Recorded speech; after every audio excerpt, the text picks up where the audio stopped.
Morning all of you. So guys, एक और topic में आप सभी का स्वागत है। देखिए, ये टॉपिक बहुत ज्यादा एक महत्वपूर्ण होने वाली है अगर आप किसी भी पीसीएस एग्जाम का तैयारी करते हैं तो, चाहे वो बीपीएससी के लिए हो, चाहे एमपी के लिए हो, एमपीपीसीएस के लिए हो, यूपीपीसीएस के लिए, इवन सेंट्रल गवर्नमेंट का जो यूपीएससी एग्जाम होती है इनके लिए भी काफी ज्यादा एक महत्वपूर्ण हो जाती है। क्यों? क्योंकि ये जो टॉपिक है एक ज्योग्राफी से रिलेट कर जाती है, जलवायु परिवर्तन एवं तापमान। तो ऑलरेडी आप एक अधिकारी बनने जा रहे हैं तो आपको ऐसे ये सब टॉपिक के बारे में ज्ञान तो होना ही चाहिए। तो हम इन्हीं के बारे में आज डिस्कस करने वाले पूरी सेशन में।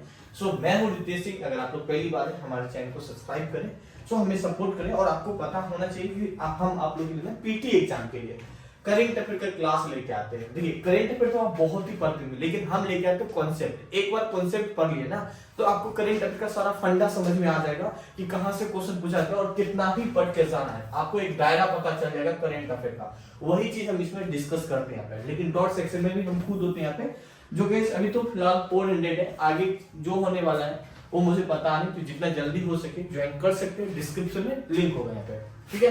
पीडीएफ भी आपको जो अभी हम डिस्कस करने वाले हैं जलवायु परिवर्तन वाला, इनका भी पीडीएफ हम क्या करेंगे ऐप पे ही डाल देंगे फ्री ऑफ कॉस्ट यहाँ पे।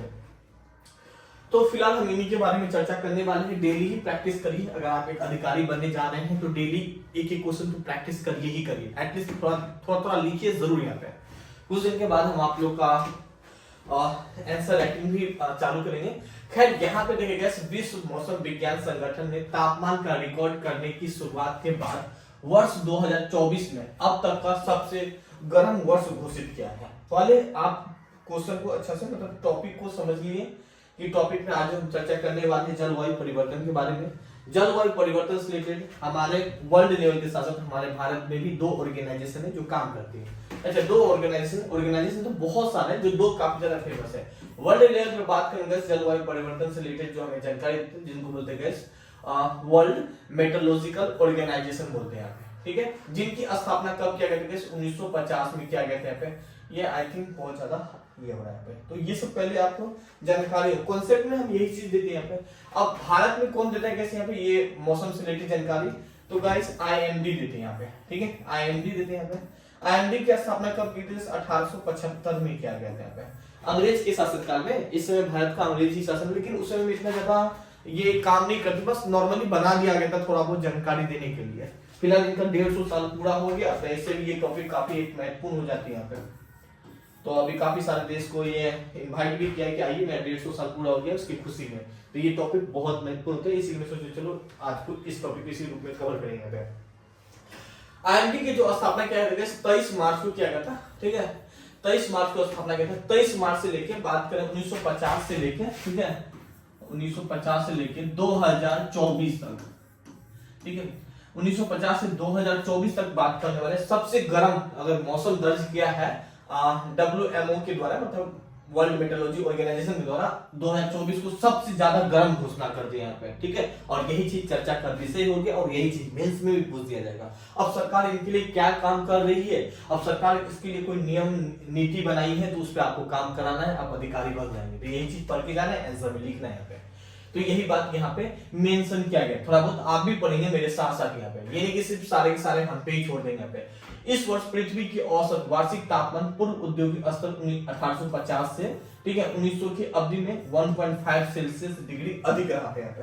तो पहले आप इस पॉइंट को एक एक पॉइंट को आपको समझना है। 1.5 सेल्सियस अधिक रहा था, इनका मतलब समझिए क्या होता है यहाँ पे। जैसे कि अगर हम बात करें 2021, 2020, 2022 जो भी ले लो, सपोज पिछले साल एक अनुमान लगा रहे थे कि 45 डिग्री सेल्सियस रहा था यहाँ पे WMO के द्वारा यहाँ पे, ठीक है। अब इस साल कर रहा है कि 2024 में बता रहे हैं यहाँ पे कि 1.5 डिग्री अलग रहा था। इससे पहले 45 हुआ करता था। मैक्सिमम दर्ज क्या होगा 1850 से 1900 तक में, या आप बोल सकते हैं यहाँ पे 1950 से 2020 तक यहाँ पे रिसेंटली डाटा देखा जा रहा है। मानते हैं कि 45 डिग्री से अधिक सेल्सियस नहीं गया होगा, लेकिन इस साल बता रहे हैं कि 1.5 डिग्री अलग गया, मतलब 46.5 डिग्री सेल्सियस जा रहा है। तो यही चीज यहाँ पे मेंशन किया गया है। और ये जो जिस हिसाब से टेम्परेचर बढ़ा है ना, ये काफी दुखद वाली बात है। एक अफरा तफरी मच जाएगा, सोच सकते हैं गैस एसी वगैरह बंद कर दो, आप लाइब्रेरी में एक कमरा में पढ़ो और बहुत ही गर्मी से हालत खराब है पे, क्या आप पढ़ पाओगे? नहीं पढ़ पाओगे। आपको क्या चाहिए? हवा की जरूरत पड़ेगी पे, ठंडा चाहिए आपको, बॉडी का टेम्परेचर नॉर्मल चाहिए यहाँ पे। ज्यादा हीट या ज्यादा कोल्ड होगा तो वो भी प्रॉब्लम हो जाती है यहाँ पे, तो एक अफरा तफरी मच सकता है। तो सरकार के लिए यही चुनौती कि इस टेम्परेचर को अगर हम कम नहीं किए ना, तो मालूम चला आने वाला जो पीढ़ी है उनके लिए काफी ज्यादा घातक की सामना हो सकता है। अब सरकार तो अकेले कर नहीं सकती, तो उसके लिए हमें अधिकारी की जरूरत पड़ती है, इसीलिए हम इनको पढ़ते हैं यहाँ पे और इसी चीज को आपको प्रैक्टिस करना यहाँ पे। और ये तो कुछ वर्ल्ड लेवल की बात है यहाँ पे। अब हम देखते हैं भारत का स्थिति यहाँ पे। तो भारत का स्थिति कौन बताएगा? IMD के द्वारा बताया जाएगा। IMD इंडिया मेट्रोलॉजिकल ऑर्गेनाइजेशन बताया यहाँ पे। बहुत महत्वपूर्ण यहाँ पे, भारत मौसम विज्ञान विभाग ने वर्ष 2024 को भारत के लिए सबसे गर्म घोषित किया, गर्म वर्ष घोषित किया है। वर्ल्ड मेट्रोलॉजिकल ऑर्गेनाइजेशन ने बताया, इसी तरह इंडिया मेट्रोलॉजिकल डिपार्टमेंट भी बताया यहाँ पे कि ये सबसे गर्म वर्ष घोषित किया है यहाँ पे। दो कोई बता रहा है, समझ सकते हैं। हाल ही का भारत का तापमान वृद्धि सीमा दुनिया से बहुत ही अलग है। IMD बता रहे हैं यहाँ पे, IMD के अनुसार 1991 से 2020 की अवधि में बात करने वाले सामान्य तापमान की अपेक्षा 2024 में जो सामान्य तापमान है 0.5 डिग्री सेल्सियस अधिक रहा था। वर्ल्ड लेवल पे अगर मेजर किया गया था तो 1.5 रहा था यहाँ पे। वही अगर हम बात करने वाले इंडिया लेवल पे देखेंगे तो 0.5 डिग्री सेल्सियस अधिक रहा था। मतलब टेम्परेचर जरूर बढ़ा है यहाँ पे और सबके अपेक्षा यहाँ पे, ठीक है। यहाँ पे तो जैसे कि बताया था 45 डिग्री अभी तक मेजर किया गया था, उसमें 0.6 बढ़ा दीजिए, तो उस अकॉर्डिंग यहाँ पे टेम्परेचर मेजर किया गया यहाँ पे। चलिए ये चीज समझ पा रहे हैं, आई होप थोड़ा और हाँ, ये मेंस अपने आप में है ना काफी अच्छा टॉपिक हो जाता है। ये सब टॉपिक पढ़ने वाला टॉपिक है, इनको थोड़ा सा इरेज कर देते हैं। चलिए आगे यहाँ पे देखते हैं भारत और विश्व के तापमान की तुलना करना है आपको।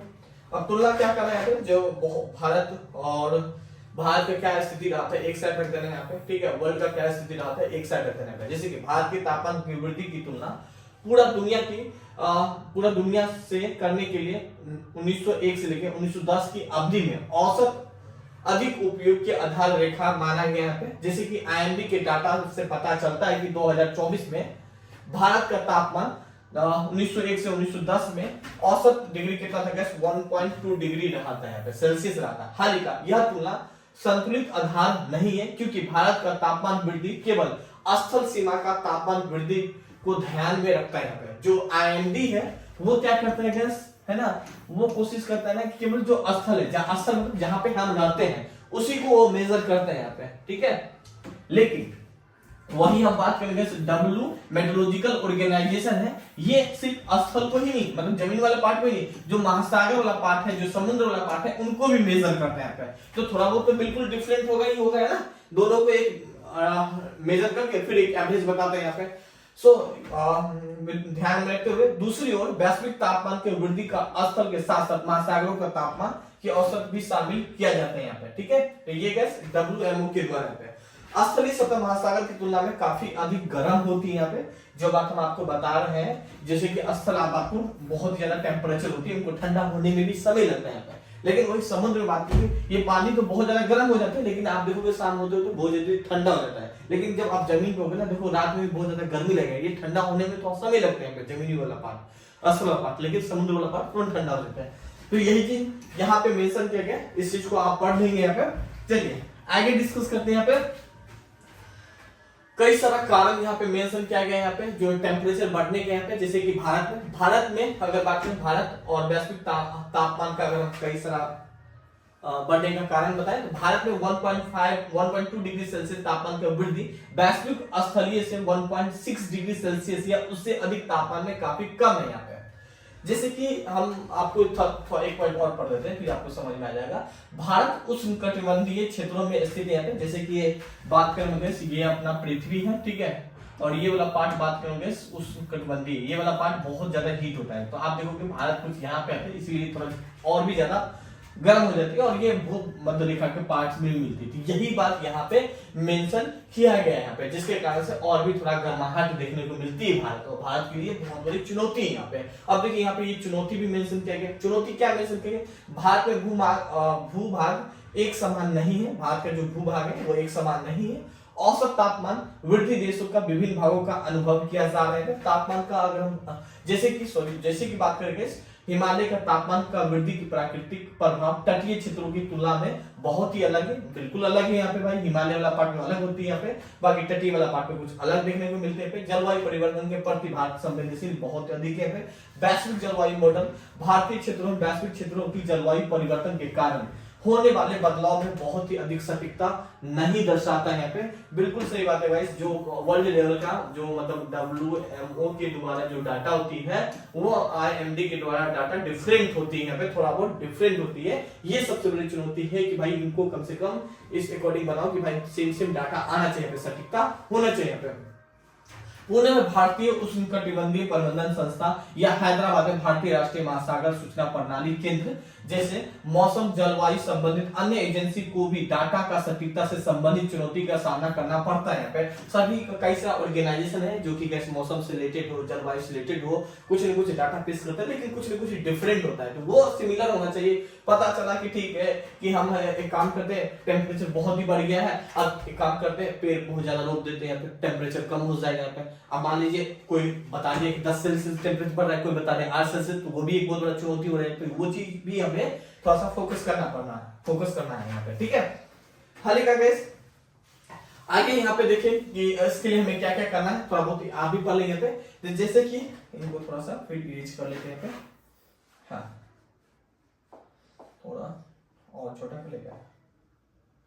हाँ यहाँ पे देखिए वर्ष 2047 तक विकसित भारत के लिए देश के कम से कम हर गांव में मौसम निगरानी स्टेशन होना चाहिए। यहाँ पे अब मान लीजिए भारत के अलग अलग पार्ट में मौसम निगरानी केंद्र होगा ना, तो मौसम से रिलेटेड जानकारी दे पाएगा ना। तो कोई दुर्घटना भी जिसे बोल देगा तूफान आने वाला है, आंधी आने वाला है, बारिश होने वाला है, तो उससे क्या होगा यहाँ पे जो क्षतिग्रस्त है वो भी बच जाएगा। और दूसरी बात है मान लीजिए टेम्परेचर वगैरह बढ़ रहा है तो उनसे रिलेटेड हाँ उनको समझाएंगे प्लीज पेड़ पौधा मत काटिए, ऐसे करिए ऐसे करिए, तो वो चीज दे पाएगा। लेकिन है क्या हम जहाँ पे है वहां तक सही से जानकारी नहीं मिल पाती मौसम से रिलेटेड, तो आई थिंक आपने से बहुत कोई देख रहे हैं वहां भी जानकारी नहीं मिल पाएगी। इसी तरह बात करें IMD देश के सामाजिक आर्थिक जीवन के एक महत्वपूर्ण भूमिका निभाने जा रही है। बिल्कुल भाई IMD एक इतना महत्वपूर्ण भूमिका निभाती है ना कि देश के इकोनॉमी में काफी ज्यादा इफेक्ट पहुंचा सकती है। जैसे कि अगर बाई चांस IMD ना हो, इंडिया मेट्रोलॉजिकल ऑर्गेनाइजेशन ना हो, तो समझ सकते हैं मौसम से रिलेटेड अगर जानकारी नहीं देगा ना, समुद्र में कोई सामान लेके गया मालूम चला क्या होगा कि वो समुद्र में ही रह गया, आए नहीं पाए, क्यों तूफान आ गया उसी के अंदर सबमर्ज हो गया, या कहीं बाढ़ आने वाला है या कुछ भी आने वाला है, तो ये हमें पहले ही अलर्ट कर दिया जाता है। फिर पहले अलर्ट करके हम लोग भी सतर्क हो जाते हैं। तो इसीलिए बहुत ज्यादा एक महत्वपूर्ण फैक्टर रखती है यहाँ पे ना। आगे देखिए वर्तमान में मौसम से संबंधित इनकी जानकारी आपदा प्रबंधन, बिजली उत्पादन प्रबंधन, परिवहन, पर्यटन, इन्वेंट मैनेजमेंट के लिए महत्वपूर्ण है। इससे अधिक प्रभावित उपयोगी बनाने के लिए इसकी क्षमताओं मजबूत करना आवश्यक है। यहाँ पे जैसे कि मौसम से संबंधित जानकारी है ना, आपको आपदा प्रबंधन के पास होना ही चाहिए। यहाँ पे बिजली वाले के पास, क्योंकि आपदा आने वाले पे बिजली वाला काट उठ के रखेगा यहाँ पे, ठीक है। ये सब चीज होनी चाहिए। जो पर्यटन है जो एक स्थान से दूसरे जा रहा है, तो उन सब के पास तो नेसेसरी है कि भाई ये सब के पास तो जानकारी एटलीस्ट होना ही चाहिए यहाँ पे, ठीक है ना।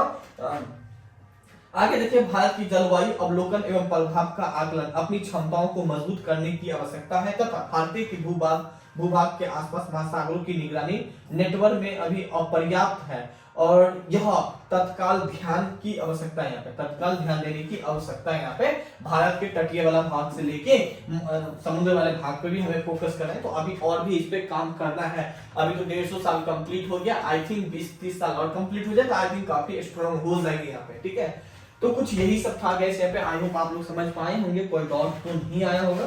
बाकी आप हमारे करेंट अफेयर एक बार क्लास जब ये लीजिएगा ना कॉन्सेप्ट, तो काफी कुछ आपको समझ में आ जाएगा यहाँ पे। और मैंने यहाँ पे एनवायरनमेंट से भी रिलेटेड कुछ टॉपिक यहाँ पे हम डाल रखे हैं। सो नहीं डाले होंगे तो आई थिंक 1-2 दिन में डाल देंगे यहाँ पे। सो अलग अलग हम सेक्शन बनाए हैं, इनको देखिए। पीटी एग्जाम का पीटी भी कंप्लीट हो जाएगा, साथ में मेंस का भी बहुत कुछ आपको हेल्पफुल हो जाएगा। हाल ही का मेंस का क्लास तो एक अलग ही होगा, लेकिन यहाँ पे आपको बहुत ही हेल्प हो जाएगा। So thank you, have a nice day, अपना ख्याल रखें, थैंक यू।